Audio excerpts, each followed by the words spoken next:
I'm Chef Kelly, and this is what I do.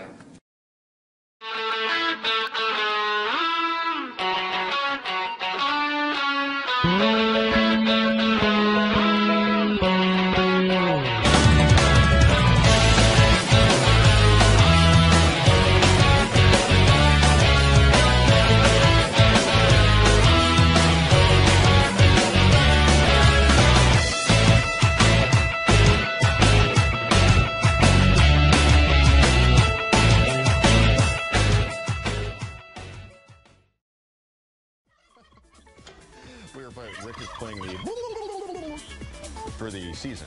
Oh. You know, Thanksgiving, fall, all that stuff coming up. I kind of like the monster dance thing. I was thinking we could do that while we're cooking. Chef Kelly Luton joining us, our good friend of the show, Chef Kelly Luton. And I always feel like you're on. You bring a lot of food. You show off a lot of great recipes. You talk sense about food, and we never mention your business. We never give you proper pluggage. Oh gosh, Jason, thank you. Well, 2 Unique Catering and Event Planning. 2 Unique is in the numeral 2. And everything's a 2 with us. Numeral 2. 2 Unique, we're caterers and event planners. We do, everything from little birthday parties for like little cutie pies that just turned 1, and then we do large, huge corporate events up in the upwards of 5,000–6,000.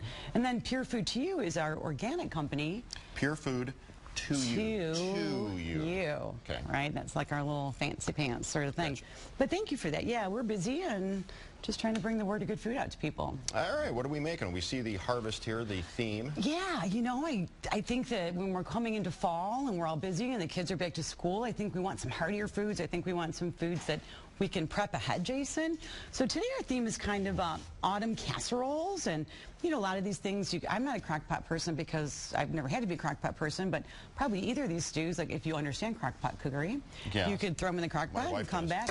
Hi, everybody. Cam, are you a crock pot cooker? No, I'm not a successful crock pot cooker. Let's just say that. All right. So I try. What we're going to do is first we're going to make an autumn chili. It's super, super easy, you guys. And you know what? If you didn't want to make the autumn chili, let's say even if you bought a quart of chili from somewhere, you could stir a little pumpkin puree in it and kind of fancy it up.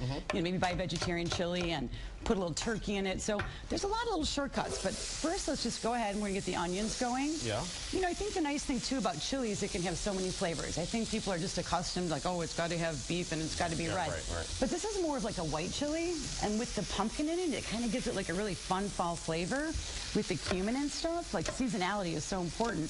We were just talking before air that the farmers markets, you can get your squashes, your pumpkins, all that stuff's great. Now that you mentioned the farmers market, we should point out, last time you were here, we got into an interesting discussion about how people, it's one thing to say, eat, healthy, eat organic, eat pure foods, real foods, foods that have color, but those foods cost money, and sometimes they cost a lot of money. But you made an interesting point today during the commercial break. Yeah, I was thinking that, although good ingredients cost money, sometimes on the outside it looks like it's more expensive than buying like the cheap like 8 for $1 things. But really, at the farmers market they take the bridge cards, right? So you can go down to the Eastern Market. Smart.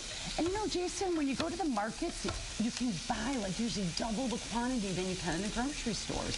And you're supporting local farmers. And right now, they have the cabbages out, you could be making like beautiful, cabbage soups. And Jason, look, what we always talk about is prepping. Like if you're gonna make chili, don't make chili for one night, make chili for a month, make a gallon. Freeze it in quarts. That's why they have Tupperware.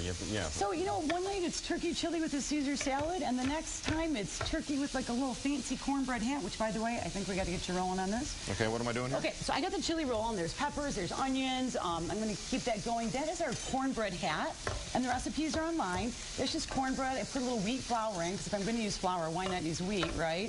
So you could certainly make that gluten-free by adding like potato starch or sorghum or brown rice flour. The people that are cooking gluten-free know how to do that. And then we have I like to keep things simple, so when I mix liquid, sometimes I just like the mason jars when I make vinaigrettes. It's how I mix liquid. So am I pouring this some more? Yeah, let's just give it a little shake. Let's open it up and let's stir that in there. Look at this. I'm being made to work today. Yeah, dude. You got to keep them honest, right? You can go home and practice all this, right? Right. Your kids like chili, Cam? No, they're not chili people? They're picky. I like chili. I love me some chili. All right, look at these colors, you guys. Here's the pumpkin right in there, and this is just an organic pumpkin pack I bought.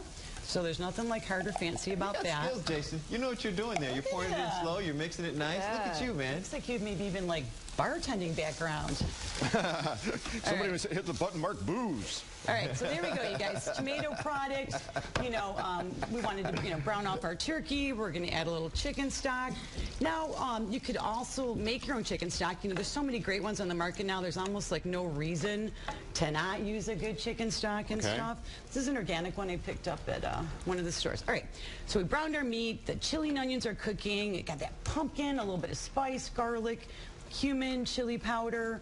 I mean, you can just kind of look at you, fancy guy. All right, good. Well done. All right, so basically that's got to simmer down for about 20 minutes. Simmer down now. Simmer down. All right, so that's got to simmer down for about 20 minutes. Simmer down now. And through the magic of TV, we already have one that's done. Nice. So here's our chili. That looks so good. That we could have made in bulk. I'm in the back row. Can I move up front? Come on up, come on up, come on up. That looks so good. And we're going to put our spoon bread over that, you guys. Spoon bread. Easy smeezy. It's like our cornbread. We call it spoon bread. Nice. And it's going to bake up like really puppy. We'll put a little cheddar cheese on it. And it ends up looking like that. Ta-da! I'm gonna head on over. That's what I'm saying. And then we have the beef. Also, the recipe online today, we have a beef broccoli bake, which again is an easy one. I knew you were going for the beef. How did I know that? You just know me so well. I know you, Mr. Bacon So that's Man. the beef one, and that's the turkey one there? This is the turkey. Nice. And this is so nice with the pumpkin. And Kim, you want to try a little bit? I think I'll have the beef. Oh, good for you. Oh, I'm over here with the... You're a turkey man. Yeah. All right, good. Turkey man. Thank you. Turkey man. So anyway, easy, top of my very head. much. If you're going to make the beef, make double, freeze half. You could have a potato head on it. It could just be like a stew by itself. Make the turkey chili. You can put chicken in it, change it to beef if you want. So the whole thing is like prepping ahead, using some seasonal, flavors. It's great, isn't it? And I did use a free-range turkey, too. I love how you put the cornbread right on there, so you don't have to make the cornbread separate. Exactly. But no, you could if you wanted to. But it's If you're less prepping ahead. time. It's easier, right? One it's right dirty there. dish. Yeah. Right? That's what we're That's talking the way about. I think, yeah. I can't get a bite yet. Ergo, this is good food. There you go. And of course, the recipe's on our website. You can get it at myfoxdetroit.com.